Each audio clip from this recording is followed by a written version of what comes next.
शाम। तो मैं उस समय 3 नंबर गीता भवन में महाराज जी के पास था।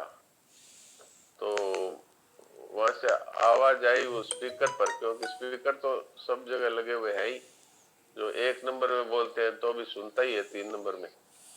तो स्पीकर में आवाज आई कि शरणानंद जी महाराज का स्वास्थ्य एकदम बिगड़ गया है।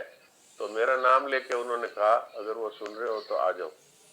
तो मैं अपना जो भी हमारे पास डॉक्टरी का सामान है वो ले लवा के भागा, और वहां आया तो शरणानंद जी महाराज लेटे हुए थे स्टेज पे ही। तो मैंने उनकी नाड़ी देखी और बीपी चेक किया, तो मुझे लगा कि इनकी स्थिति अच्छी नहीं है। तो मैंने उनसे कह दिया कि महाराज अभी अपने को निवास स्थान पे चलना चाहिए। तो उन्होंने कहा अच्छा तो माइक है उसको मेरे मुंह पे लगा दो, लेटे लेटे ही बोले। तो हमने माइक उनके मुंह के पास कर दिया। तो वो बोले भाई ये डॉक्टर बोलते हैं कि अब शरीर की स्थिति अच्छी नहीं है, इसलिए अब चलते हैं।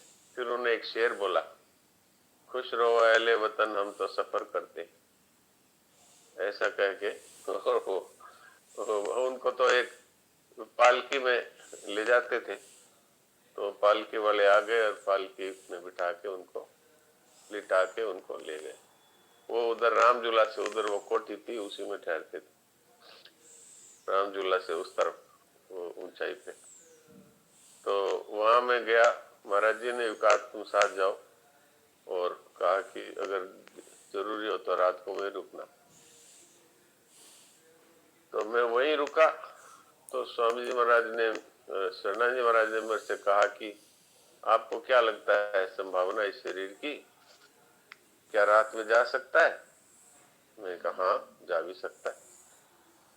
तो बोले अच्छा अच्छा ठीक है ठीक। तो देवकी जी को बुलाया, और वो राठी जी साथ रहते थे, दाढ़ी वाले, जो पुराने लोग हैं वो जानते हैं, और भी जो साधक थे साथ में, उनको कहा आ जाओ आ जाओ सब आ जाओ।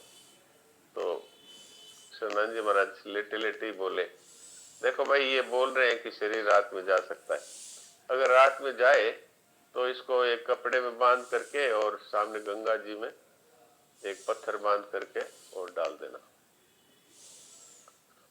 और यदि शरीर यहाँ ना जाए और आपको लगे कि वृंदावन ले जाना है, वहां तक जा सकता है तो वृंदावन ले जाना, वहां पर कुटिया के बाहर में शरीर भस्म कर देना।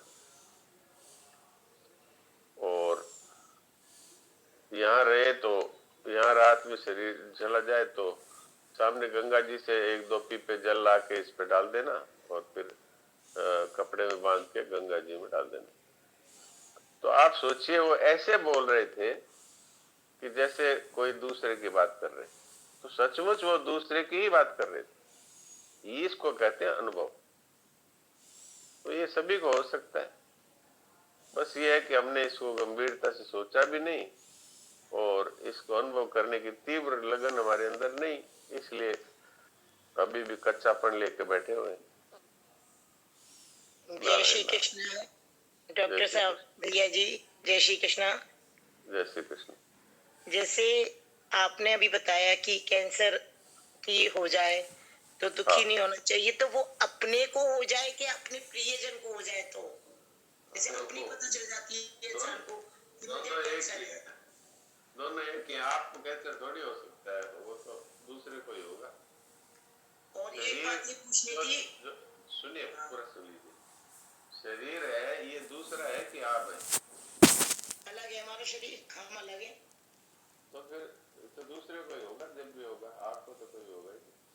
सही बात है। चाहे भले वो परिवार के सदस्य हो, चाहे इस शरीर के वो हो जाए, वो तो दूसरा ही। एक क्वेश्चन ये था मेरा थोड़ा सा, जैसे हमारे घर का परिवार का ही सदस्य वृद्ध है, वृद्ध जन है, हाँ जी। तो उसकी मृत्यु पर